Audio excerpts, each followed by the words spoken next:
about it.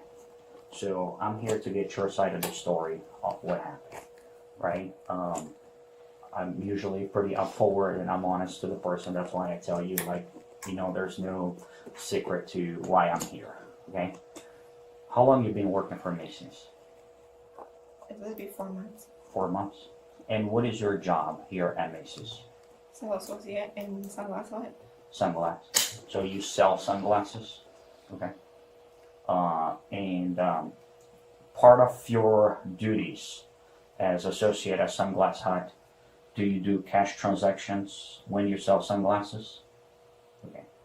So the allegations that Macy's is doing is that it's been some discrepancy on your cash register, right? Are you aware of that? Can you tell me what happened? If it wasn't closing, I'll take it from the deposit. What do you mean by the deposit? Like the money that you would have sent it to another employee to make the bank deposit? Yes, or like here at Macy's, we would go upstairs and we would like throw it into like this nail thingy, and I guess they send it out to somebody or something. Like we'll put it in a bag, in a deposit bag. Okay, and then when you put on deposit bag, do you seal that bag? Yeah. Okay, so because this is where I'm asking some of those questions, okay? And I appreciate your honesty. I appreciate your telling me that you took some of the money, but I hate saying like, hey, it's $2,100, right? As Macy's saying $2,100, but you're saying, hey, I estimate less than 1,000. So I want to make sure there's no other person involved on this. Oh no. That could be, even without your knowledge, taking that. After Miranda, officers often shift to gathering basic demographic info. This isn't just small talk, it's establishing identity, mental capacity, and building a conversational bridge before moving into the core allegations. It's a soft interview tactic. Money later. Without my knowledge, I wouldn't know. Right, that's why I'm saying, like, I want to make sure, like, your bags were always sealed, right? Like, when you did your deposit. Because, like, I never worked for Macy's, right? But all my young ages. So I worked for other stores, and I actually worked for a bank at one point. And I'm assuming it's kind of pretty similar to what you have here. So, like, when I worked on a bank, at the end of the day, they call you batch, right? Which you count your money, and then you put all that information, and your computer system is supposed to match. Okay, he's supposed to have $3,000 cash. When you count your money, it puts in there, yes, it matched $3,000 cash. And then we take all that money out. We actually had it to put in order. If it was like $2,000, we were supposed to, all hundreds were supposed to wrap it in $2,000. And then we put on the seal envelope that I seal, and I also had to initial the envelope. And then I go to the drawer, which is like the chute we call, where you put your money and then you close. Yeah, that's what I was talking about. The little mail thing upstairs. I call it a mail thing, but it's like a little chute. Yeah. So after, when you close your money, like you count your money, how much average money you had a day? That varied a lot, because there were some days where there was no deposit. Some days where like all your sales were like credit cards and stuff like that. And then, but what is the, like, I'll say, what is the largest amount you ever had on your drawer? Like in total? Yeah. Like on your sales, right? where are you going to school at? Valencia College? What are you taking? What classes? It's medical assistant with EKG. Oh, very good. How far are you in? I just started. How long is the program? It's an accelerated course, so it's like 4 months. Oh, those are hard. Yeah. And it's 2 days a week. But I'm using that as a stepping stone to like do nursing later on. So. It's probably one of the best in the... Notice the officer building rapport here, talking about her dream of nursing. This empathetic approach is a classic investigative technique, making the suspect feel heard and understood, which often precedes a confession. I wish I had a thought and went to the medical field instead. It's hard. It is hard, and I don't know if I can do it. So, but it's a beautiful profession, I'll tell you that. I think it's extremely rewarding. So I see every day, like we go to hospitals every day, we see people every day. So I have my kids in the hospital at times, and I'll tell you, like, it's extremely rewarding. It's a beautiful profession. I hope you can continue, especially if that's your dream. I hope you can continue and succeed, because it's amazing. How much are you paying for school? Like, how much money you're short? Sorry. No, you're good. Mm-hmm. I'm sorry. You're good. I totally understand, believe me.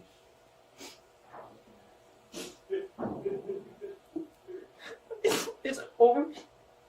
It's over 10K. So you got like tuition for like 40% of it. Alright, still quite a lot of money. I paid myself through the police academy, and the police academy cost me 5K. You know, and to me that was a lot. You know, the only difference that the police academy is full time, so it's extremely hard for you to work. So I had to work most weekends and stuff, and I 100% understand, you know, what you're having to go through. Do you have any plans to stop? What was your goal, like, besides the trip? And like, it was like once you paid off your college, that was when you were kind of like gonna stop, or No, I was gonna stop after the last. the one from yesterday? How much was the one from yesterday? $100.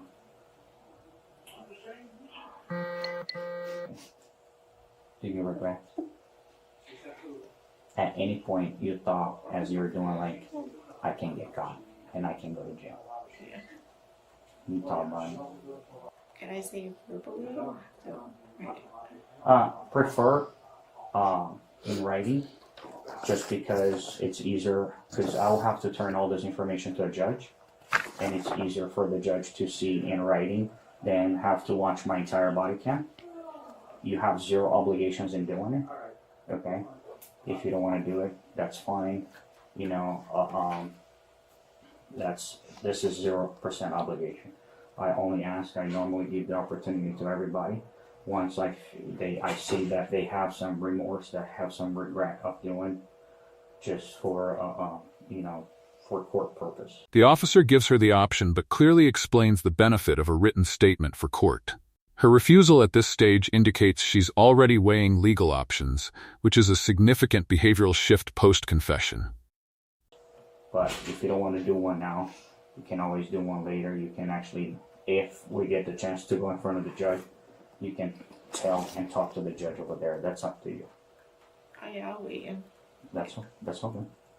All right. So what's like the whole, like, The process right now. Okay, I'm gonna go get her side of the story again. I want to see, like, everything that she has, her statement, the evidence, and everything, and then we're gonna go from there. Most likely, you know, and you're probably gonna be going to jail today. Okay, you will have a bond. You'll be able to make phone calls and everything from the jail to get your family to help you out, to bond you out. You're also allowed to bond yourself out if you have any cash or card. But based on the little that I already saw it, and if it continues that they are willing to prosecute, my hands are tied on that. I have no choice but to take you to jail today. so which choice? Who has to say to that? Macy's. They're the victims of the crime.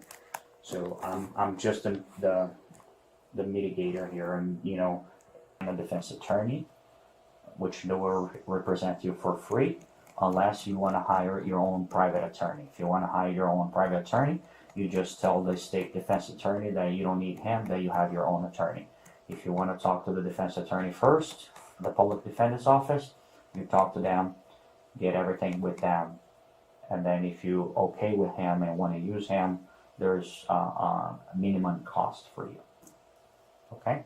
Until until we go to court, either, solve. Mariana's question reveals a common misunderstanding, that admitting to pay back the money means the criminal charges will simply disappear. The officer correctly steers her towards legal counsel to explain the separation of civil and criminal proceedings. The case one way or other. All right?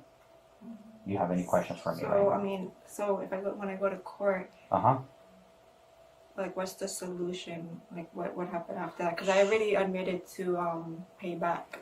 Okay, so you can mention that to your attorney, okay, that you agree to pay back Macy's full reimbursement and all that, and he can work with Macy's on that, okay? Again, I'm telling you some of this stuff. I'm not the best person because I'm not an attorney, right? I'm just speaking on my experience itself.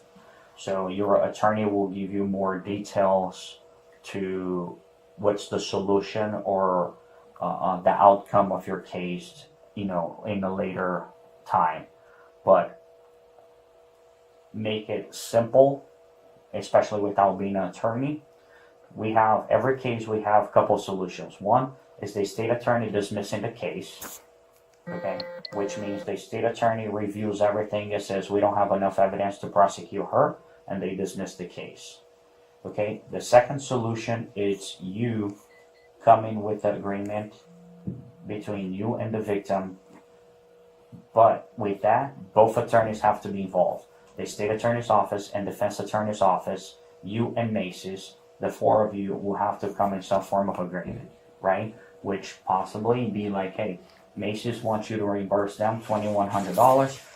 Don't ever apply for a job at Macy's again. Boom, that's one solution. I'm just saying as example. I'm not saying that it will happen, okay? And the third one is Macy's doesn't agree on this solution of getting paid. The officer ends by strongly emphasizing the importance of an attorney over Google or friends. This is vital advice, ensuring she understands the gravity of the situation and the necessity of professional legal guidance. What's your name again? Mariana. Do you mind standing up for me, please? Is this your phone? Mm-hmm. Okay. All right, go ahead and stand up for me. All right, place your hands behind your back. Wait, can I make a call? Give me one second. You'll make a call when you get to the jail. We'll make a call. You gonna want to call your family or something? Yeah. I'll help you with that. Echo 39, unit check. For my boyfriend. That's fine. We'll do that. All right. Echo 39, which I'm calling. Wait, can I come again? Give me one. Oh. Go ahead. Shoot.